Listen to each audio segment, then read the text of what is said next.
News లక్ష్యం సమాజం మీ సైజం headlines చూద్దాం. మహిళలు ఆర్థికంగా సాధికారత సాధించాలంటే ఆర్థిక స్వలంబన అవసరం. ఏపీ యువజన సర్వీసులు పర్యాటక సాంస్కృతిక శాఖ మంత్రి రోజా వ్యాఖ్య.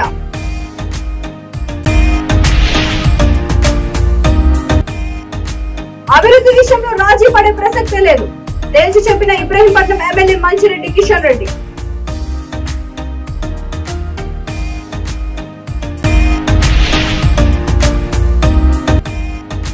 జగనన్న ఆరోగ్య సురక్ష క్యాంపును తనిఖీ చేసిన ప్రిన్సిపల్ సెక్రటరీ శ్యామలరావు.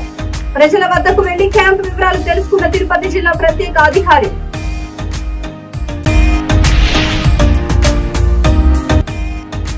వైకాపా పాలనలో అభివృద్ధి లేదు, బెదిరింపులు దౌర్జన్యాలకు మాత్రం కొదవలేదు. టీడీపీ సీనియర్ నాయకుడు మాజీ మంత్రి అమర్నాథ్ రెడ్డి మండిపాటు.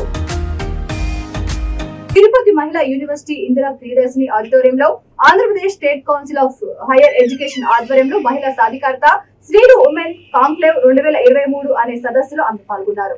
ఈ సందర్భంగా ఆమె మాట్లాడుతూ గ్రామీణ మహిళల పేదరికం నిర్మూలించడానికి, ఉపాధి కల్పించడం, వ్యాపార రంగంలో రాణించడానికి రాష్ట్ర ముఖ్యమంత్రి అనేక సంక్షేమ పథకాలు అమలు చేస్తూ మహిళలకు అండగా నిలుస్తున్నారని కొనియాడారు. మేయర్ శిరీష మాట్లాడుతూ ప్రతి మహిళ నిర్దేశించుకున్న లక్ష్యానికి అనుగుణంగా విజయం సాధించి ముందుకు వెళ్లాలని సూచించారు. Andhra Pradesh state council higher education chairman Hemachandra Reddy మాట్లాడుతూ అన్ని కళాశాలలో యూనివర్సిటీల్లోనూ లింగ వివక్షను నిర్మూలించే దిశగా అనేక చర్యలు చేపడుతున్నామని తెలిపారు. పద్మావతి మహిళా విశ్వవిద్యాలయం వైస్ ఛాన్సలర్ భారతి మాట్లాడుతూ విశ్వవిద్యాలయం విజ్ఞాన సముపార్జన ద్వారా మహిళలకు విముక్తి, నైపుణ్యం పెంపుదల, ప్రమేయం అనే మిషన్ సాధికార దిశగా పనిచేస్తామని తెలిపారు. ఈ కార్యక్రమంలో university registrar professor Rajani, school of social science humanities dean professor Anuradha, spinning wheels lead partnership AFH Bhuvana Subrahmanyam, చిత్రం నిర్మాత గురు గ్రూప్ వ్యవస్థాపకురాలు Sunitha Thati, founder head education initiative and talent executive Bhavesh Patel, విశ్వవిద్యాలయం అధ్యాపకులు, విద్యార్థులు తదితరులు పాల్గొన్నారు.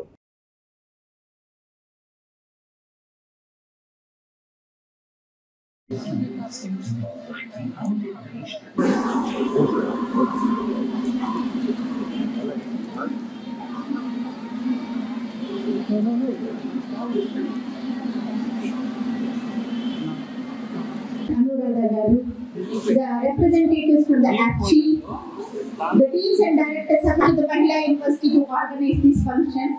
The process of women empowerment.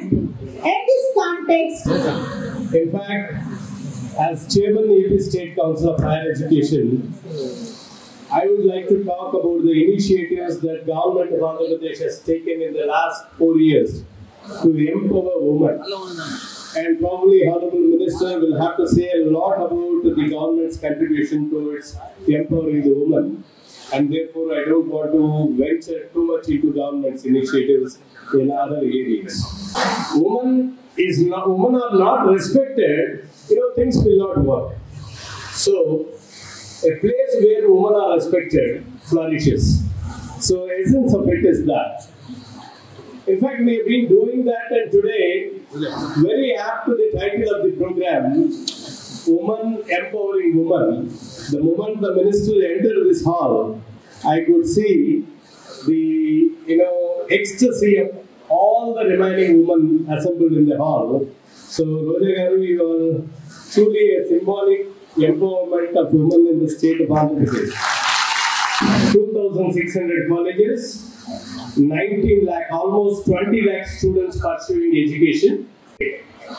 The last 4 years we have taken many reforms. I just would like. And ఈరోజు మీరు చూస్తే మహిళలు సాధికారత సాధించాలంటే ఆర్థిక స్వావలంబన చాలా ముఖ్యం. ఆర్థిక స్వావలంబన అంటే ఫైనాన్షియల్ సెల్ఫ్ సఫిషియన్సీ ఇది ఉండాలి. అలాగే మీరు చూస్తే ఆకాశంలో సగం, అవకాశాల్లో సగం, అన్నింటా సగం అని ఇప్పటి వరకు మీరు ఎన్నో మీటింగ్స్ లో ఎంతో మంది చెప్పడం వింటూ ఉంటారు. కానీ ఎప్పుడైతే అవకాశాల్లో మనకి సగం ఎవరైతే కల్పిస్తారో ఆ రోజే నిజమైన సమగ్రమైన మహిళా సాధికారతను మనం సాధించిన వాళ్ళం అవుతామని కూడా ఈ సందర్భంగా తెలియజేసుకుంటున్నాను. ఈరోజు ఈ రాష్ట్రంలో జగన్మోహన్ రెడ్డి గారి పరిపాలనలో అన్నింటా సగం అవకాశాలు ఇస్తున్నా ఏ ఏకైక మహిళా పక్షపాత ముఖ్యమంత్రి జగన్మోహన్ రెడ్డి గారు అని ఆ పార్టీలో ఉన్న ఒక ఎమ్మెల్యేగా, ఒక మంత్రిగా, ఒక మహిళగా గర్వంగా నేను చెప్పగలను. మీరు చూస్తే మహిళల శక్తి సామర్థ్యాల గురించి ప్రత్యేకంగా చెప్పాల్సిన అవసరం లేదు. అభివృద్ధి విషయంలో ఎలాంటి ఒడిదుడుకులు ఎదురైనా సహిస్తాను కానీ రాజీ పడే ప్రసక్తే లేదని రంగారెడ్డి జిల్లా ఇబ్రహీంపట్నం ఎమ్మెల్యే మంచిరెడ్డి కిషన్ రెడ్డి తెలిపారు. అంబర్పేట్ మున్సిపాలిటీలోని పలు వార్డులలో పర్యటించి 9.5 కోట్ల నిధులతో పలు అభివృద్ధి పనులకు ఆయన శంకుస్థాపన చేశారు. ఈ సందర్భంగా ఆయన మాట్లాడుతూ కొంతమంది ఇతర పార్టీల నాయకులు ఆడలేక మద్దెలు ధరు అన్నట్లుగా గెలవలేక కుంటి సాకులు చెబుతూ ప్రజలను తప్పుదారి పట్టిస్తున్నారని, అలాంటి వారికి ప్రజలు రానున్న ఎన్నికల్లో తగిన బుద్ధి చెబుతారని హెచ్చరించారు. మాజీ జడ్పీటీసీ కోట మల్లికార్జునరావు మాట్లాడుతూ రాష్ట్ర ప్రజలు సంతోషంగా ఉండాలంటే మరోసారి కేసీఆర్ ముఖ్యమంత్రి కావాలని అన్నారు. ఆయా కార్యక్రమాల్లో 23వ వార్డు కౌన్సిలర్, బీఆర్ఎస్ మున్సిపల్ అధ్యక్షుడు సిద్దేంకి కృష్ణారెడ్డి, 23వ వార్డు అధ్యక్షుడు మాజీ జడ్పీటీసీ కోట మల్లికార్జునరావు, స్థానిక ప్రజాప్రతినిధులు, అధికారులు, నాయకులు పాల్గొన్నారు.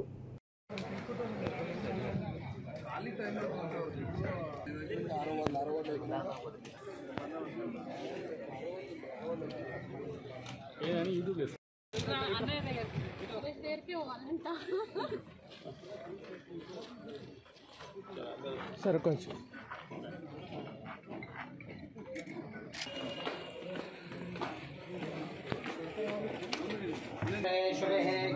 भरत मासे भरत कंडे कलियोगे ओम गणानां गणपते नमः।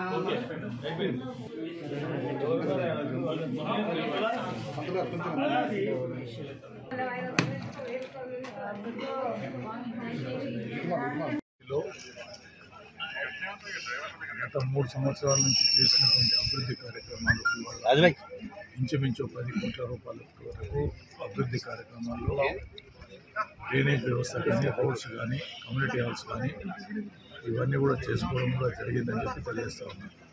మున్సిపాలిటీలలో ఉన్నటువంటి పరిస్థితిని గమనిస్తే అంబర్పేట్ హైదరాబాద్కు చాలా దగ్గర ఉన్నటువంటిది. మౌలిక సదుపాయాలు కావాల్సినటువంటి కొత్త కాలనీలకు వీటికి వెలిసినటువంటి పరిస్థితుల్లో మినిమం నీడ్స్ అయితే తప్పకుండా కావాలి. కాబట్టి ఖచ్చితంగా ప్రభుత్వం తరఫున గౌరవ మున్సిపల్ మంత్రి గారు కేటీఆర్ గారు అత్యధిక నిధులు ఇచ్చినటువంటి సందర్భాలు ఇవాళ అన్నీ ఓహెచ్ఎస్ కానీ ఇవన్నిటికీ కూడా ఇంకా ఇవ్వడం, అవన్నీ ప్రారంభోత్సవం జరగబోతూ ఉన్నాయి.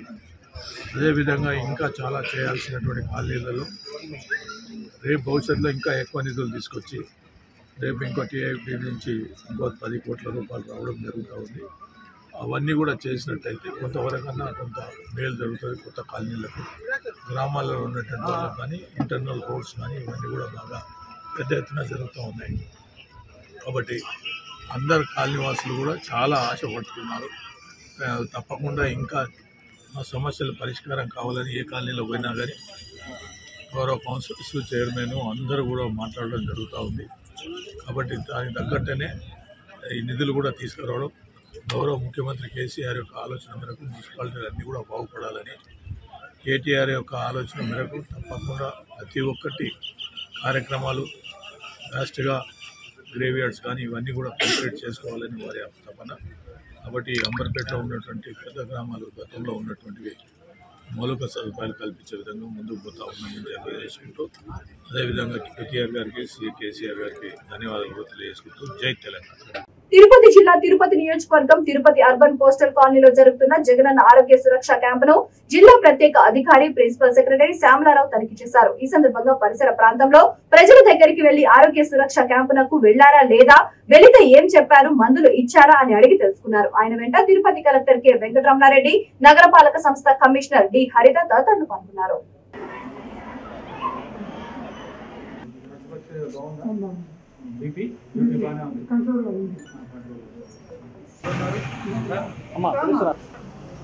కరెక్ట్గా ఉందా? ఇంకా రమ్మన్నారా? రమ్మన్నారా? కాగితం ఇచ్చారా? టోకెన్ ఇచ్చారా? సార్ నువ్వు ఇస్తారా? ఇద్దరిని ఎందుకు ఇచ్చారు?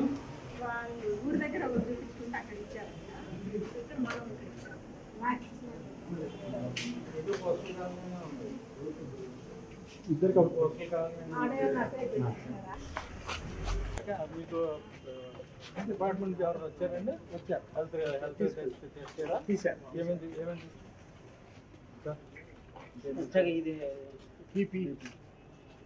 మీరు ఏం చేస్తారండి? నేను ప్రైవేట్ అదొక ఎలా ఉంది ఆరోగ్యం? అది బాగుందని చెప్పారా? సార్ రమ్మన్నారా? క్యాంప్కి ఏమైనా రమ్మన్నారా? కాగితం ఇచ్చారా? మీరు ఇప్పుడు కూడా డైరెక్ట్గా స్పాట్లో మీరు చేసుకోవచ్చమ్మా. ఇప్పుడు మీరు చెప్పారు అది ఇక్కడ చేయకపోయినా అక్కడ మళ్ళీ చేసుకోవచ్చు మీరు వెళ్ళి.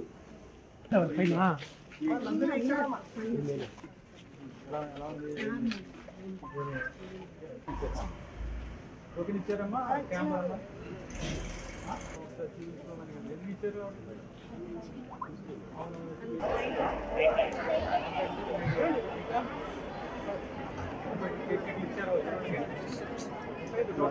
ఎన్ని ప్రింట్ చేశారు నిన్న? 1200 కేసీ ఇచ్చారు, 1200 టోకెన్లు ఇచ్చారు.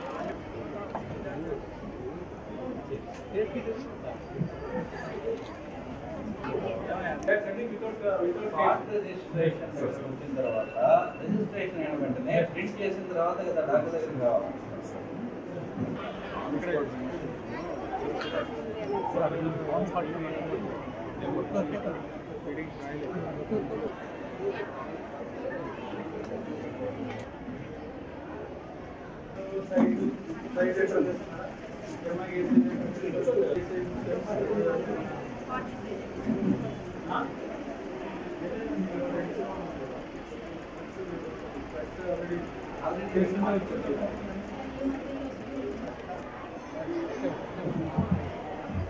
ఏపీలో వైకాపా పాలనలో ఏమాత్రం అభివృద్ధి జరగకపోగా బెదిరింపులు దౌర్జన్యాలకు మాత్రం కొదవలేదని తెలుగుదేశం పార్టీ సీనియర్ నాయకుడు మాజీ మంత్రి అమర్నాథ్ రెడ్డి మండిపడ్డారు. చిత్తూరు జిల్లా పలంనేరు నియోజకవర్గం గంగవరం మండలం గండ్రాజుపల్లి పంచాయతీ పరిధిలోని ఉల్లిగుంటలో ఇంటింటికి తెలుగుదేశం కార్యక్రమంలో భాగంగా ఆయన విస్తృతంగా పర్యటించారు. తెలుగుదేశం పార్టీ భవిష్యత్తులో చేపట్టబోయే కార్యక్రమాలను ప్రజలకు వివరిస్తూ కరపత్రాలను పంపిణీ చేశారు. ఈ సందర్భంగా పలువురు స్థానికులు ప్రభుత్వ పాలనతో విసిగిపోతున్నామని ఆయన దృష్టికి తీసుకెళ్లారు. ఈ సందర్భంగా ఆయన మాట్లాడుతూ రానున్న ఎన్నికల్లో తెలుగుదేశం అధికారంలోకి వస్తుందని, అప్పుడు అన్ని సమస్యలను పరిష్కారం చూపుతామని వారికి భరోసా ఇచ్చారు. ఈ కార్యక్రమంలో గంగవరం మండల తెలుగుదేశం నాయకులు, కార్యకర్తలు పాల్గొన్నారు.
మా ఊర్లోకి అంబులెన్స్ కూడా వచ్చేది చాలా కష్టం. అంబులెన్స్ కూడా రావాలంటే దీంట్లోకి పోవాలన్నా, గడ్రాస్పల్లికి పోవాలన్నా రోడ్ చాలా ప్రాబ్లం నాకు.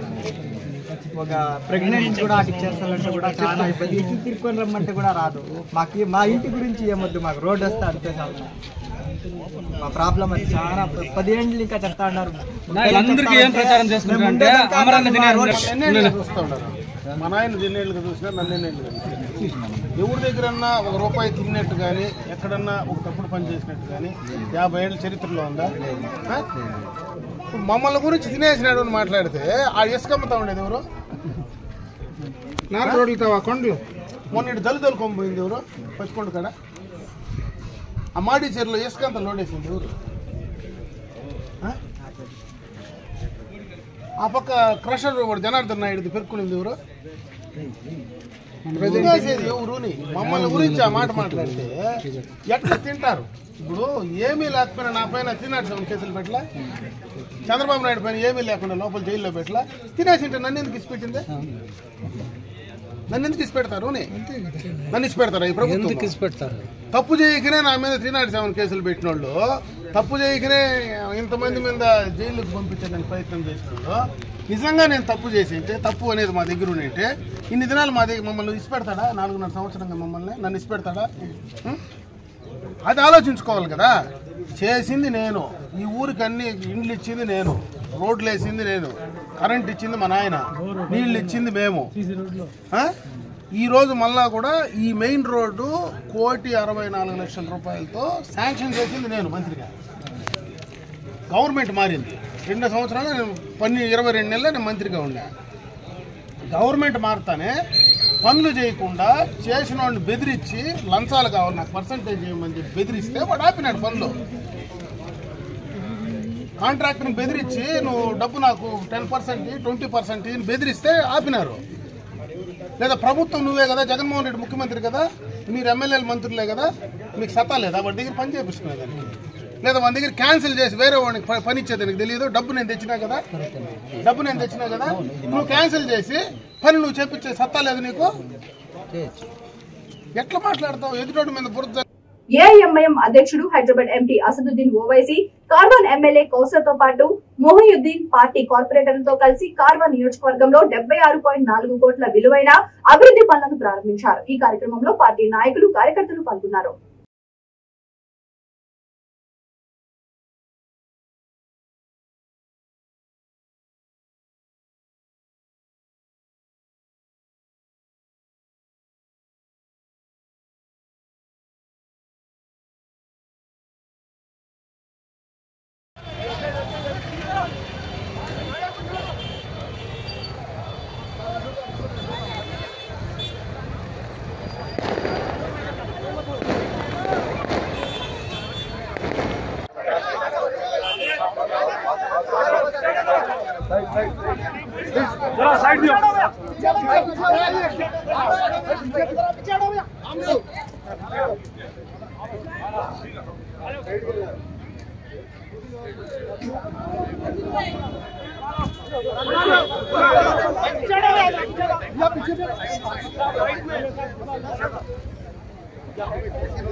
गिर जाते सामने भाई फोन पीछे हटाओ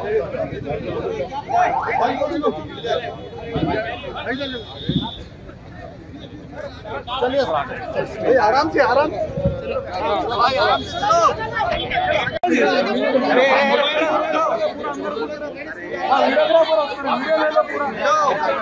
सब आइए हमारा अलग है भाई, हमारा अलग है।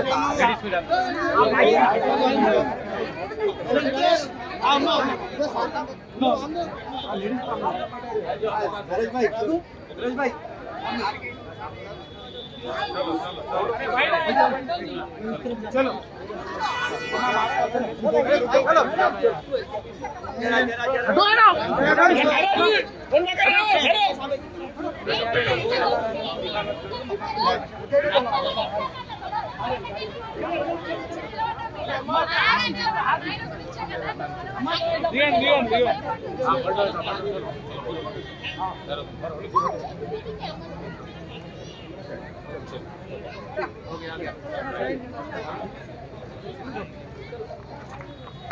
బీజేపీ నాయకుడు గడ్డం వివేక్ ఆధ్వర్యంలో దివంగత గడ్డం వెంకటస్వామి 94వ జయంతి వేడుకలు హైదరాబాద్ లోయర్ ట్యాంక్ బండ్ లో వెంకటస్వామి విగ్రహం వద్ద ఘనంగా నిర్వహించారు. ఈ కార్యక్రమానికి ముఖ్య అతిథులుగా కేంద్ర మంత్రి, బీజేపీ రాష్ట్ర అధ్యక్షుడు కిషన్ రెడ్డి, కరీంనగర్ ఎంపీ బండి సంజయ్ హాజరయ్యారు. బీజేపీ శ్రేణులు అన్ని దళిత సంఘాల నాయకులతో కలిసి కాగా విగ్రహానికి పూలమాలలు వేసి నివాళులర్పించారు.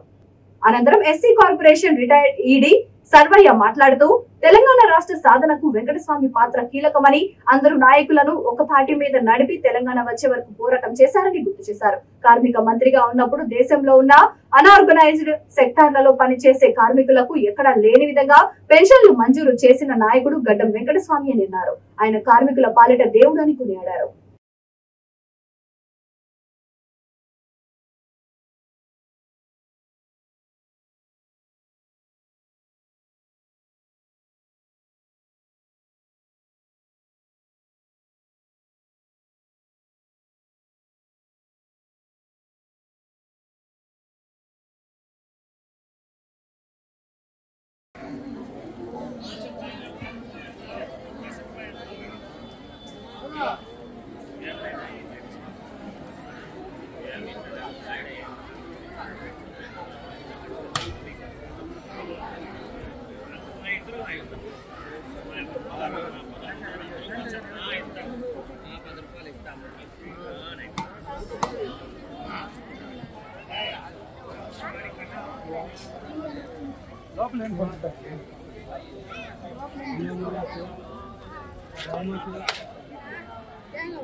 కాంగ్రెస్ ప్రకటించిన 6 గ్యారంటీ పథకాలను చూసి బీఆర్ఎస్ నేతలకు భయం పట్టుకుందని తెలంగాణ ప్రదేశ్ కాంగ్రెస్ కమిటీ ప్రధాన కార్యదర్శి డాక్టర్ కోట నీలిమ వ్యాఖ్యానించారు. సనత్ నగర్ డివిజన్ లోని అశోక్ నగర్ కాలనీలో కాంగ్రెస్ గ్యారంటీల పథకాలు ఇంటింటికి అభయహస్తం పేరుతో ఇంటింటికి ప్రచారం నిర్వహించారు. ఈ సందర్భంగా ఆమె మాట్లాడుతూ రాష్ట్ర ప్రభుత్వం ప్రజలకు ఇచ్చిన హామీలను నిలబెట్టుకోవడంలో విఫలమైందని ఆరోపించారు. ప్రజలను మభ్యపెట్టి అవినీతి పాలన చేస్తుందని విమర్శించారు. అనేక పథకాల కేటాయింపులో మహిళలకు కాంగ్రెస్ పార్టీ పెద్దపీట వేసిందని తెలిపారు. ఎన్నికలను దృష్టిలో ఉంచుకొని ప్రధాని మోడీ సర్కార్ గ్యాస్ ధరలు తగ్గించిందని ఎద్దేవా చేశారు. స్థానిక ఎమ్మెల్యే నియోజకవర్గ సమస్యలను పట్టించుకోవడం విఫలమయ్యారని విమర్శించారు.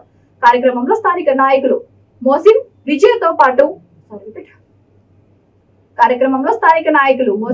విజయ్తో పాటు స్థానిక యువకులు మహిళలు భారీ సంఖ్యలో పాల్గొన్నారు.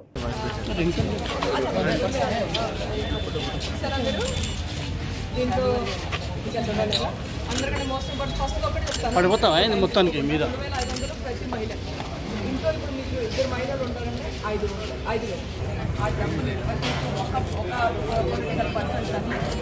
ఒక ఇండస్ట్రియలిస్ట్ అయినా వెళ్ళే మనీ ఏంటంటే నిజాయితీ లేని గవర్నమెంట్ వచ్చిన డబ్బులన్నీ పాకెట్ మాకు వచ్చిన డబ్బులు ఏ రకంగా ఈ హామీలని ఇదే మాకు కొత్త పాలిటిక్స్ రాహుల్ గాంధీ గారి పాలిటిక్స్ అంటే ఈ హామీలన్నీ రేపు మేము చేయకపోతే ఇల్లు ఇస్తాం, ఆరోగ్యశ్రీ ఇస్తాం. ఇది ఆరోగ్యానికి కార్డు ఎంత 10 లక్షలు. మనం ఏ ప్రైవేట్ హాస్పిటల్ పోయినా లక్షల్లో వస్తుంది. సో ఈసారి కాంగ్రెస్ లక్షలు చదవండి.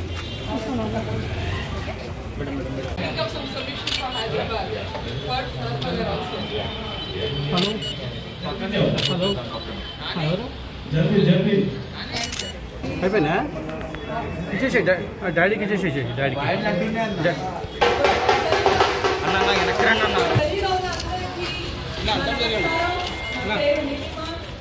మా వాళ్ళు మాతో ఉన్న టీమ్ మెంబర్స్ మీ అందరి ఇళ్ళకి వచ్చి కాంగ్రెస్ 6 గ్యారంటీల కాపీ ఇవ్వబోతున్నారు. ఈ గ్యారంటీస్ ఏమిటంటే కాంగ్రెస్ హామీ మీ బంగారు భవిష్యత్తు కోసమని చేసే కాంగ్రెస్ ప్రయత్నం. ఒక్కసారి మీరు చూడండి.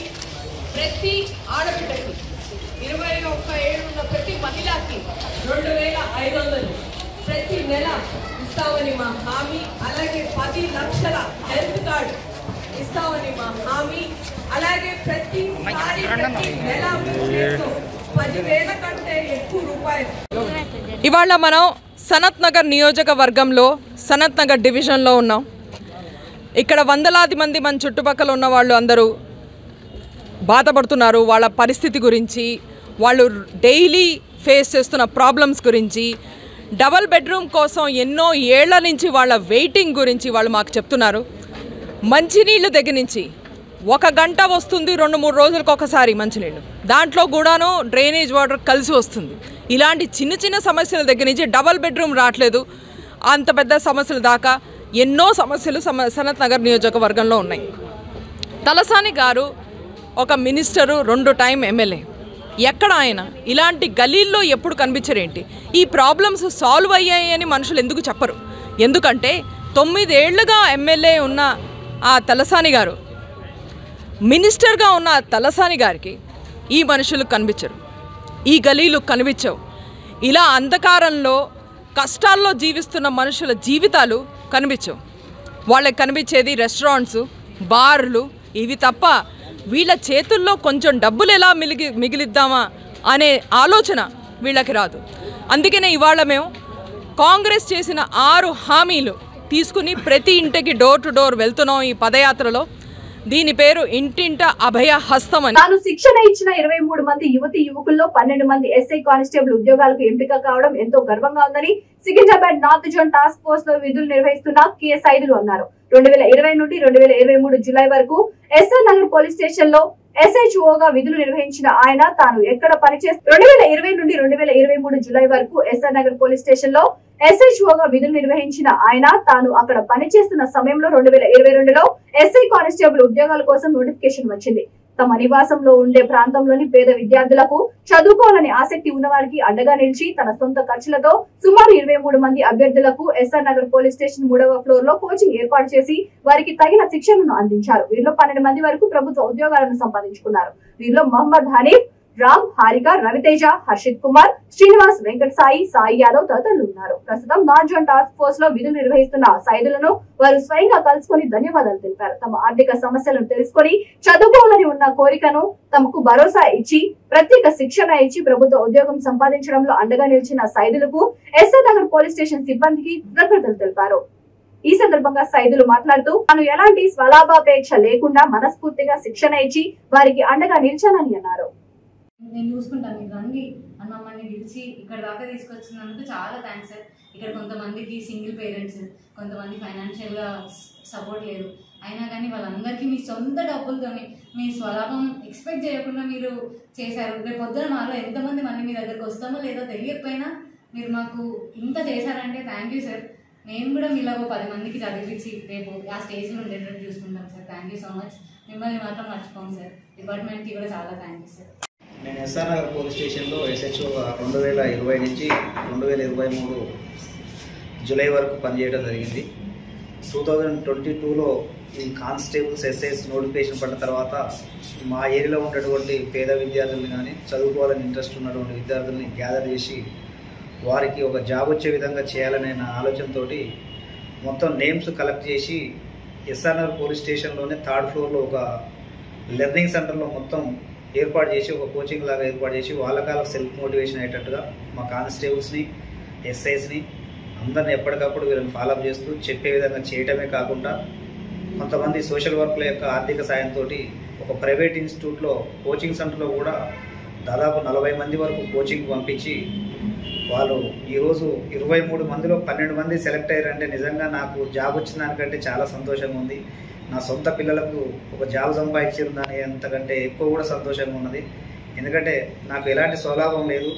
నా ఏరియాలో ఉన్నటువంటి ఒక పేద కుటుంబానికి సంబంధించిన సింగిల్ పేరెంట్స్ ఉన్న వాళ్ళు కొంతమంది ఆర్థికంగా లేని వాళ్ళని సెలెక్ట్ చేసుకొని వాళ్ళని చదివించడం జరిగింది. వాళ్ళు 2-3 తరాలు కూడా ముందుకు వెళ్ళిపోతారని ఆ ఉద్దేశంతో చేయడం జరిగింది. ఈరోజు ఇంతకు మించిన సంతోషం నాకు ఏం లేదు. అక్కడ ఒక చేసినటువంటి ఒక ఇన్స్పెక్టర్గా చేసినందుకు వీళ్ళు నాకు ఒక కానుక ఇచ్చినట్టుగా ఫీల్ అవుతున్నాను. Thank you 1 and all. Bulletin ముగించే ముందు హెడ్లైన్స్ మరొకసారి. మహిళలు ఆర్థికంగా సాధికారత సాధించాలంటే ఆర్థిక స్వలంబన అవసరం. ఏపీ యువజన సర్వీసులు పర్యాటక సాంస్కృతిక శాఖ మంత్రి రోజా వ్యాఖ్య.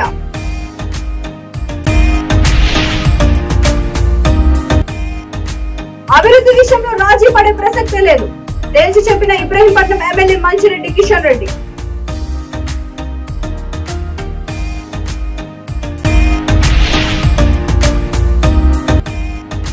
జగనన్న ఆరోగ్య సురక్ష క్యాంపును తనిఖీ చేసిన ప్రిన్సిపల్ సెక్రటరీ శ్యామలరావు. ప్రజల వద్దకు వెళ్లి క్యాంపు వివరాలు తెలుసుకున్న తిరుపతి జిల్లా ప్రత్యేక అధికారి.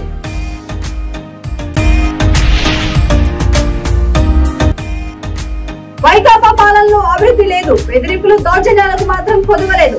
టీడీపీ సీనియర్ నాయకుడు మాజీ మంత్రి అమర్నాథ్ రెడ్డి మండిపాటు. ఇప్పుడు ఇంతటితో సమాప్తం. మరొక మళ్ళీ కలుద్దాం. అంతవరకు చేసిన B3 న్యూస్ లక్ష్యం సమాజ హితం.